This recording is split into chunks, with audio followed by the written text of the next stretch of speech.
प्यारे विद्यार्थियों, आज हम बात करते हैं चैप्टर नंबर फर्स्ट की एक्सरसाइज 1.1 का क्वेश्चन नंबर 2।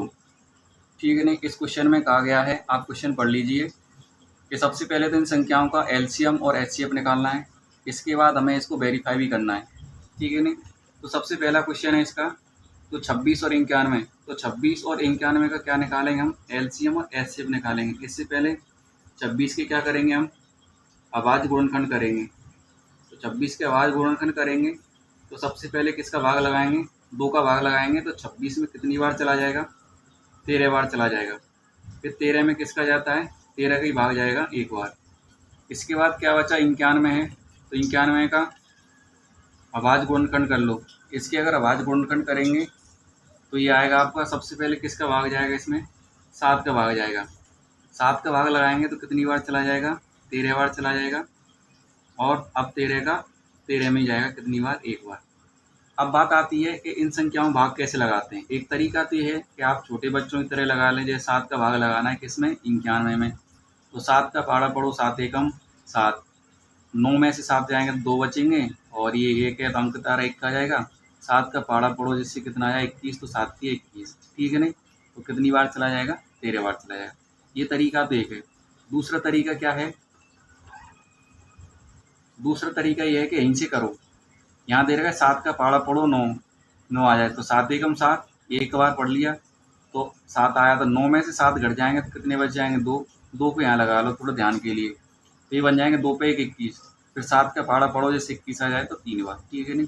इस तरीके से आप कर सकते हो। अब 13 में 13 का भाग जाएगा 1 बार। अब इसी प्रकार से हम 26 को लिखेंगे। 26 को कैसे लिखेंगे, इसके अभाज्य गुणनखंड के रूप में, तो 2 गुणा 13। ऐसे 91 को लिखेंगे 7 गुणा 13। अब हमसे एचसीएफ भी पूछा है और एलसीएम भी पूछा है, तो एचसीएफ निकालेंगे। एचसीएफ कैसे निकालेंगे, तो दोनों में कॉमन देखो, तो 13 दोनों में क्या आ रहा है, कॉमन आ रहा है, तो एचसीएफ हो जाएगा 13। फिर हमसे क्या पूछा है, एलसीएम पूछा है, तो एलसीएम निकालेंगे। एलसीएम क्या निकालेंगे, 2 आ रहा है तो 2 लिखेंगे, ठीक है। 13 इसमें भी है, 13 इसमें भी है, दोनों में है तो, लेकिन 1 बार है, इसमें भी 1 बार है, इसमें 1 बार है, तो कोई सा 1 बार लिख लो। फिर क्या बचा, 7 बचा, तो 7। इन दोनों का गुणा करेंगे, तीनों संख्याओं 13 गुणा 7 से, फिर इसका करेंगे तो ये आ जाएगा 182। अब ये एलसीएम भी निकाल लिया और एचसीएफ भी निकाल लिया। इसके बाद हमें चेक करना है। चेक करने का तरीका होता है, यानी जांच करेंगे हम, तो एलसीएम इंटू एचसीएफ बराबर आना चाहिए दोनों संख्याओं के गुणनफल के। दो संख्याओं का गुणनफल, दो संख्याओं का गुणनफल, ठीक है। तो सबसे पहले एलसीएम और मल्टीप्लाई एचसीएफ कर लेते हैं। तो एलसीएम मल्टीप्लाई एचसीएफ तो करेंगे, तो एलसीएम तो हमारा कितना है, 182, और हमारा एचसीएफ कितना आ रहा है, एचसीएफ आ रहा है 13। तो इसका मल्टीप्लाई करेंगे यानी गुणा करेंगे तो कितना आ जाएगा, इन दोनों को गुणा करेंगे तो ये आएगा हमारा 2366, ठीक है। अब दोनों संख्याओं का गुणनफल कर लो। दो संख्या क्या है हमारे पास, एक 26 है और एक कितनी है, 91। इन दोनों का गुणा करोगे तो ये कितना आ जाएगा, वही आ जाएगा 2366। तो दोनों तरीके से क्या आ गए, दोनों मान क्या आ गए, समान आ गए। इसका मतलब हमने जो एलसीएम और एचसीएफ निकाला है वो सही निकाला है, ठीक है ना। आई होप कि आपको क्वेश्चन समझ में आया होगा। समझ में आया तो वीडियो को लाइक कर दें, दोस्तों के पास शेयर भी कर दें। इसके बाद हम बात करते हैं क्वेश्चन नंबर सेकंड की। क्वेश्चन नंबर सेकंड में कहा गया है 510 और 92। सबसे पहले क्या करेंगे, इनके अभाज्य गुणनखंड करेंगे। तो 510 के अभाज्य गुणनखंड कर लेते हैं। इधर लिखेंगे 510, इधर 92 के कर लेते हैं। सबसे पहले क्या लगाओ, 2 का भाग लगाते हैं, क्योंकि इकाई अंक क्या आ रहा है, 0 आ रहा है, तो 2 का भाग चला जाएगा। अब 2 का भाग 5 में लगाओ तो कितनी बार जाएगा, 2 बार, 2 दूनी 4। अब 1 बच जाएगा, 1 यहाँ लगा लो, कितने बन जाएंगे, 11। 2 का भाग लगाएंगे, 2 पंजे 10, 1 बचेगा, 1 यहाँ लगाएंगे तो ये 10 बन जाएगा, तो 2 पंजे 10। अब यहाँ इकाई का अंक 5 आ गया, तो अब इसमें 2 का तो जाएगा नहीं, 3 का भाग दे करके देखेंगे। तो 3 का कैसे चेक करते हैं, तो अंकों को ऐड कर लेते हैं, अंकों को जोड़ करके देखते हैं। 5 और 5 10, 10 और 2 12, 12 में 3 का भाग चला जाता है। इसका मतलब इस पूरी संख्या में भी 3 का भाग चला जाएगा, तो 3 का भाग लगा देंगे। 3 का लगाओ, 3 8 24, 25 की जगह 24 आ गए तो 1 बच जाएगा, 1 यहाँ लगा लेंगे। ये 15 बन जाएगा, 3 5 15। ये थोड़ा ध्यान के नहीं लगाना होता है बस हमें। इसके बाद इकाई का अंक कितना आ रहा है, 5 आ रहा है। अब इनको जोड़ करके देखो, 8 और 5 13, 13 में 3 का भाग नहीं जाता, इसका मतलब 3 का तो भाग जाएगा नहीं। तो अब किसका देंगे, 5 का देंगे। इकाई का अंक 5 आ रहा है, तो 5 का लाओ, कितनी बार चला जाएगा, 17 बार। और 17 में तो 17 भी भाग जाएगा एक बार, ठीक है नहीं। ऐसे ही 92 के आवाज गुणनखंड कर लो, तो 2 का भाग लगाएंगे, कितनी बार चला जाएगा, 4 बार। और ये 12 बन जाएंगे तो 6, 40 बार चला जाएगा। 2 का भाग लगाएंगे तो 23 बार, 23 का भाग लगाएंगे तो कितनी बार जाएगा, एक बार, ठीक है नहीं। इस प्रकार से हमने 510 और 92 के आवाज गुणनखंड कर लिए। अब इनको लिख लेते हैं हम। 510 को कैसे लिखा जाएगा, ये लिखा जाएगा 2 गुणा 3 गुणा 5 गुणा 17, ठीक है क्या नहीं। ऐसी 92 को लिखेंगे 2 गुणा 23। अब हमें क्या निकालना है, एक एचसीएफ निकालना है। एचसीएफ कैसे निकालेंगे, इन दोनों संख्या में कॉमन होना चाहिए, तो 2 इसमें भी है 2 इसमें भी है, तो 2 आ जाएगा, ठीक है। इसके बाद 3 इसमें है लेकिन इसमें नहीं है, 5 इसमें नहीं है, 23 इसमें नहीं है, और कोई भी संख्या नहीं है, तो एचसीएफ क्या आ जाएगा हमारा, 2 आ जाएगा। इसके बाद हमें क्या निकालना है, एलसीएम निकालना है। तो एलसीएम निकालेंगे, तो देखो एलसीएम में क्या आ जाएगा हमारा। एलसीएम में देखो 2 इसमें एक बार आ रहा है और 2 इसमें कितनी बार आ रहा है, 2 बार आ रहा है। तो जो ज़्यादा बार आता है उसको लिखते हैं 2 गुणा 2। फिर देखो क्या बचा, 3 बचा, ठीक है, 5 बचा, 17 और क्या बचा 23, ठीक है नहीं। एलसीएम में इन सब का गुणा करेंगे तो ये आएगा 23,460, ठीक है नहीं। एलसीएम भी निकाल लिया और एचसीएफ भी निकालना है। अब हमें क्या करना है, जांच करनी है, ठीक है नहीं। कैसे करेंगे, तो पहले तो एलसीएम गुणा एचसीएफ करके देख लो। अगर तो एलसीएम का मान 23,460 है और एचसीएफ का मान कितना है, 2। इन दोनों का अगर गुणा करेंगे तो ये आ जाएगा हमारा 46,920, ठीक है नहीं। अब हमें क्या करना है, दो संख्याओं का गुणनफल निकाल लो। 2 संख्याओं का गुणनफल,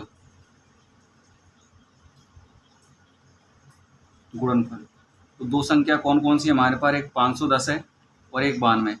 इन दोनों का गुणा करोगे तब भी कितना आ जाएगा, 46,920 ही आएगा। तो दोनों संख्या एलसीएम गुणा एचसीएफ इसके बराबर है, इसलिए हम कह सकते हैं, क्या कह सकते हैं कि एलसीएम मल्टीप्लाई एचसीएफ, दोनों का गुणा करो। ये गुणा करने पर कितना आता है, 2 संख्याओं के गुणनफल के बराबर आता है, 2 संख्याओं का गुणनफल, ठीक है कि नहीं। हमें ये चेक करना होता है कि एलसीएम और एचसीएफ पे गुणा करें तो वो किसके बराबर आए, जो संख्या दे रखी है उनके गुणनफल के बराबर आना चाहिए, ठीक है नहीं। अब हम बात कर लेते हैं क्वेश्चन नंबर 2 का, तीसरा वाला, ठीक है। तो क्वेश्चन नंबर दूसरे के तीसरे में कहा गया है 636 और 54 का क्या निकालना है, एलसीएम और एचसीएफ निकालना है और उसकी क्या करनी है, जांच करनी है हमें। तो सबसे पहले क्या करेंगे, इनके आवाज गुणनखंड करेंगे और एलसीएम और एचसीएफ निकालेंगे। ये 336 है, 336 के आवाज गुणनखंड करेंगे और 54 के भी आवाज गुणनखंड करेंगे। सबसे पहले 2 का भाग लगाओ। 2 का भाग लगाएंगे तो देखो भाग लगाने का तरीका मैंने अभी बताया कैसे लगाते हैं। एक तरीका तो ये है कि तुम जिस तरीके छोटे बच्चों की तरह भाग लगा के देख लो। 2 का पाड़ा पढ़ेंगे, 2 एकम 2, 3 में से 2 जाएंगे 1, अंक तारा 3 का ले लेंगे, कितनी बार, 2 6 12, कितना बचेगा, 1 बच जाएगा, अंक तारा 6 का ले लो, 2 8 16, कितनी बार चला जाएगा, 168 बार चला जाएगा, ठीक है। और डायरेक्ट किस तरीके से भाग देंगे, तो देखो 2 का भाग 3 में लगा तो कितनी बार चला जाएगा, 1 बार, 2 एकम 2, 1 से बच जाएगा, 1 यहाँ लगा लो, कितना बनेगा 13, 2 6 12, कितना बचेगा 1, 1 यहाँ लगा लो तो ये बन जाएगा 16, 2 8 16, ठीक है नहीं। फिर से 2 का लगा, अब 2 का ही क्यों लगा रहे हैं, इकाई का अंक क्या होता है, 0 2 4 6 8 हो तो 2 का भाग चला जाता है। ये संख्या कैसी है, 2 का भाग चला जाएगा इसमें। 2 का इसमें लगाएंगे, 16 में लगाएंगे तो 8 बार चला जाएगा, 8 में लगाएंगे तो 4 बार चला जाएगा। फिर 2 का भाग लगाओ, 8 में लगाएंगे तो 4 बार और 4 में लगाएंगे तो 2 बार, ठीक है नहीं। 2 का फिर से चला जाएगा क्योंकि इकाई का अंक क्या आ रहा है, 2 आ रहा है, तो 2 दूनी 4, 2 एकम 2। अब इकाई का अंक 1 आ गया लेकिन अब नहीं जाएगा 2 का भाग, तो कितने का जाएगा, 3 का ट्राई करके देखेंगे। 3 का चेक कैसे करते हैं, 2 और अंकों को जोड़ते हैं, 2 और 1 3, 3 में 3 का भाग चला जाता है, इसलिए इस पूरी संख्या में 3 का भाग चला जाएगा, कितनी बार, 7 बार। अब 7 का देंगे, 7 एकम 7, ठीक है नहीं। ऐसी क्या करो, अब 54 की आवाज गुणनखंड कर लो। 2 का भाग लगाएंगे तो कितनी बार, 27 बार। अब 27 में 3 का जाएगा, कितनी बार, 9 बार। 9 में भी 3 का जाएगा 3 बार, 3 का भाग 3 में कितनी बार जाएगा 1 बार। ठीक है, 336 को किस प्रकार से लिखेंगे, 2 गुणा 2 गुणा 2 गुणा 2, कितनी बार आ रहा है 1 2 3 4, 1 2 3 4, फिर है 3 गुणा 7। ठीक है कि नहीं। ऐसे ही क्या कर लो, 54 को लिख लो। 54 को किस तरीके से लिखेंगे, 2 गुणा 3 गुणा 3 गुणा 3। ठीक है, अब हमसे क्या पूछा, HCF पूछा, तो HCF निकालेंगे। जो दोनों में कॉमन हो, यानी 2 इसमें भी आ रहा है 2 इसमें भी आ रहा है तो 2 ले लेंगे। फिर से देखो 2 इसमें दोबारा से नहीं है, लेकिन 3 इसमें आ रहा है और इसमें भी आ रहा है तो 3 ले लेंगे। और कोई संख्या कॉमन आ नहीं रही है जो दोनों में उपस्थित हो। ठीक है, तो HCF कितना आ जाएगा, 6 आ जाएगा। फिर क्या निकालेंगे, हम LCM निकालेंगे। LCM कैसे निकालेंगे, तो 2 इसमें देखो कितनी बार आ रहा है, 4 बार आ रहा है, और 2 इसमें 1 बार आ रहा है। तो जिसमें ज़्यादा बार आता है उन संख्याओं को लिखते हैं। तो 2 गुणा 2 गुणा 2, 4 बार वाले को लिख लेंगे। 3 इसमें 1 बार आ रहा है, इसमें कितनी बार आ रहा है 3 बार, तो 3 को कितनी बार लिखेंगे, 3 बार लिखेंगे। फिर क्या बचा हमारा, 7 बचा, तो 7। इन सब का गुणा करोगे तो LCM हमारा आ जाएगा 3024। ठीक है, LCM आ गया और HCF आ गया। अब हमें क्या करना है, इनके चेक करना है। चेक में क्या करेंगे, पहले LCM और HCF का गुणा निकाल लो। LCM गुणा HCF, तो LCM कितना आया हमारा 3024, HCF कितना आया 6। इन दोनों का गुणा करेंगे, ये आएगा 18144। ठीक है, ऐसी दो संख्याओं का गुणनफल निकाल लो। दो संख्या कौन सी हमारी, एक तो 336 है और एक क्या 54, तो इनका भी गुणा करेंगे, कितना आ जाएगा 18144। क्या मीनिंग निकला है इसका, यानी हम कह सकते हैं कि LCM गुणा HCF किसके बराबर होता है, दो संख्याओं का गुणनफल। अगर LCM और HCF का क्या करें, हम गुणा करें, तो दोनों संख्याओं के गुणनफल की क्या होता है, बराबर होता है। ठीक है नहीं, और ये हमने चेक करके देख लिया दोनों कैसे आ रहे हैं, बराबर। इसलिए क्या हो जाएगा, ये हमारा आंसर हो जाएगा। आई होप कि आपको क्वेश्चन समझ में आए होंगे। अगर क्वेश्चन समझ में आया तो वीडियो को लाइक कर दें, दोस्तों के पास शेयर कर दें, और साथ ही हमारे चैनल को कर लें सब्सक्राइब, जिससे जब भी हम वीडियो डालते हैं तो आप तक नोटिफिकेशन पहुंचता रहे।